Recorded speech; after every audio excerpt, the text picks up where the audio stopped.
Aujourd'hui, le Zoom d'ici vous emmène au 69e anniversaire de la libération de la ville de Gap. C'était le 20 août 1944. En présence des élus du département et de la ville, les gerbes de fleurs sont déposées square La Doucette devant le monument aux morts. Déposé par M. Bernard Jossot, conseiller régional.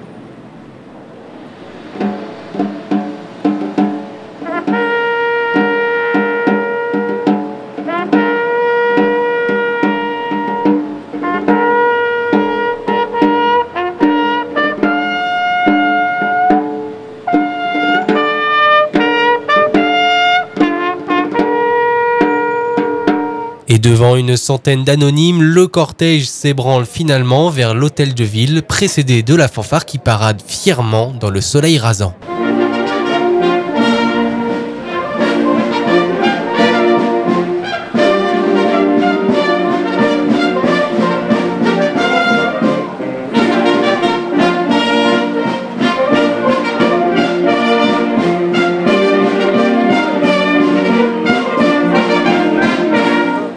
À l'arrivée, dans une ambiance décontractée, les citoyens et élus, personnes âgées et jeunes gens se retrouvent autour d'un buffet. Karine Berger, députée des Hautes-Alpes, nous commente l'événement. C'est un événement qu'il ne faudra jamais oublier parce que d'abord il y a des gens qui ont donné leur vie, des Français qui ont donné leur vie pour libérer notre ville de Gap.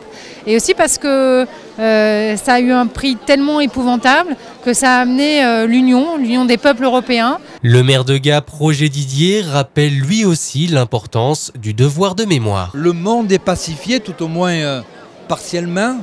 L'Europe est pacifiée, l'Europe nous aide à cette pacification et il faut véritablement inculquer à nos jeunes générations qui arrivent l'idée que la commémoration de ces événements n'est pas uniquement l'occasion de se réunir, l'occasion de jouer la Marseillaise, l'occasion de déposer une gerbe, mais bien au-delà, l'occasion de leur dire attention, il ne faut pas que ce qui s'est passé il y a 69 ans se reproduise. Et prochain rendez-vous le 11 novembre qui célébrera l'armistice de la Première Guerre mondiale.